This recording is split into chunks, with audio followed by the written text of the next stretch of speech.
जय श्री कृष्णा सभी भक्तजनों को। आप सभी का स्वागत है मेरे YouTube चैनल पूजा सहारा पर। आज हम अपने इस वीडियो में विजया एकादशी की कथा सुनेंगे। तो शुरू करते हैं। बोलो विष्णु भगवान की जय। श्री अर्जुन ने कहा, हे भगवान, अब कृपा कर आप मुझे माघ माह के शुक्ल पक्ष की एकादशी के संबंध में भी विस्तार पूर्वक बताइए। शुक्ल पक्ष की एकादशी में किस देवता का पूजन करना चाहिए तथा इस एकादशी के व्रत की क्या कथा है, उसके करने से किस फल की प्राप्ति होती है। भगवान श्री कृष्ण ने कहा, हे अर्जुन, माघ माह के शुक्ल पक्ष की एकादशी को जया एकादशी कहते हैं। इस एकादशी के उपवास से मनुष्य भूत, प्रेत, पिशाच आदि के योनि से छूट जाता है। अतः इस एकादशी के उपवास को विधि अनुसार करना चाहिए। अब मैं तुमसे जया एकादशी के व्रत की कथा कहता हूँ, ध्यान पूर्वक सुनो। एक बार देवताओं के राजा इंद्र नंदन वन में भ्रमण कर रहे थे। चारों तरफ किसी उत्सव का सा माहौल था।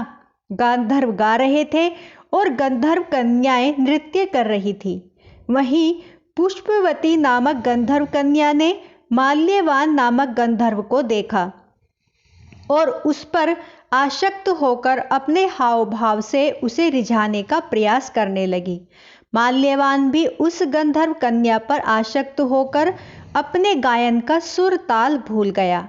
इससे संगीत की लय टूट गई और संगीत का सारा आनंद बिगड़ गया। सभा में उपस्थित देवगणों को यह बहुत बुरा लगा। यह देखकर देवेंद्र भी रुष्ट हो गए। संगीत एक पवित्र साधना है, इस साधना को भ्रष्ट करना पाप है। अतः क्रोधवश इंद्र ने पुष्पवती और माल्यवान को शाप दे दिया। संगीत की साधना को अपवित्र करने वाले माल्यवान और पुष्पवती, तुमने देवी सरस्वती का घोर अपमान किया है। अतः तुम्हें मृत्यु लोक में जाना होगा। गुरुजनों की सभा में असंयम लज्जाजनक प्रदर्शन करके तुमने गुरुजनों का अपमान किया है, इसलिए इंद्रलोक में तुम्हारा रहना अब वर्जित है। अब तुम अधम पिशाच असंयमी का सा जीवन बिताओ। देवेंद्र का शाप सुनकर वे अत्यंत दुखी हुए और हिमालय पर्वत पर पिशाच योनि में दुख पूर्वक जीवन यापन करने लगे। उन्हें गंध, रस, स्पर्श आदि का तनिक भी बोध नहीं था। वहीं उन्हें असहनीय दुख सहने पड़ रहे थे। रात दिन में उन्हें एक क्षण के लिए भी नींद नहीं आती थी। उस स्थान का वातावरण अत्यंत शीतल था, जिसके कारण उनके रोए खड़े हो जाते थे, हाथ पैर सुन पड़ जाते थे, दांत बजने लगते थे।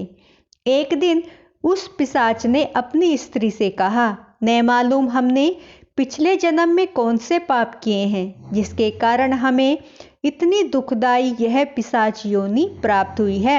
एक दिन उस पिशाच ने अपनी स्त्री से कहा, न मालूम हमने पिछले जन्म में कौन से पाप किए हैं, जिसके कारण हमें इतनी दुखदाई यह पिशाच योनि प्राप्त हुई है।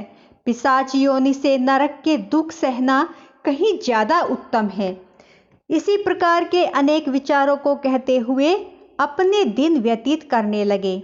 भगवान की कृपा से एक बार माघ के शुक्ल पक्ष की जया एकादशी के दिन इन दोनों ने कुछ भी भोजन नहीं किया और न ही कोई पाप कर्म किया। उस दिन मात्र फल फूल खाकर ही दिन व्यतीत किया और महान दुख के साथ पीपल के वृक्ष के नीचे विश्राम करने लगे। उस दिन सूर्य भगवान अस्ताचल को जा रहे थे। वह रात इन दोनों के लिए एक दूसरे से सटकर बड़ी कठिनता से कटी। दूसरे दिन प्रातःकाल होते ही प्रभु की कृपा से इनकी पिशाच योनि से मुक्ति हो गई और पुनः अपनी अत्यंत सुंदर अप्सरा और गंधर्व की देह धारण करके तथा सुंदर वस्त्रों तथा आभूषणों से अलंकृत होकर दोनों स्वर्ग लोक को चले गए। उस समय आकाश में देवगण तथा गंधर्व इनकी स्तुति करने लगे। नागलोक में जाकर इन दोनों ने देवेंद्र को दंडवत किया। देवेंद्र को भी उन्हें उनके रूप में देखकर महान विस्मय हुआ और उन्होंने पूछा, तुम्हें पिशाच योनि से किस प्रकार मुक्ति मिली? उसका पूरा वृतांत मुझे बताओ। देवेंद्र की बात सुन माल्यवान ने कहा, हे देवताओं के राजा इंद्र, श्री हरि की कृपा तथा जया एकादशी के व्रत पुण्य से हमें पिशाच योनि से मुक्ति मिली है।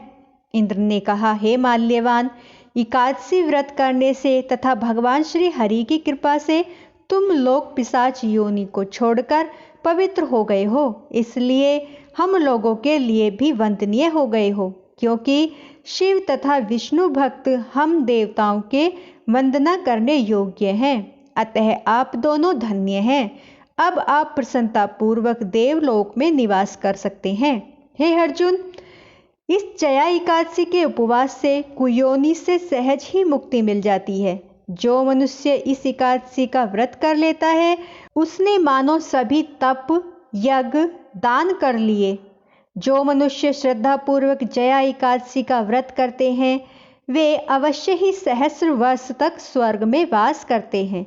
तो बोलो विष्णु भगवान की जय। दोस्तों, आज हमारी ये कथा यहीं पर समाप्त होती है। मेरी वीडियो आपको पसंद आई हो तो प्लीज़ दोस्तों लाइक सब्सक्राइब शेयर जरूर करें और सच्चे मन से जया एकादशी का व्रत करें, ताकि विष्णु भगवान आपकी सभी मनोकामनाओं को पूर्ण करें। तो बोलो जय श्री कृष्णा।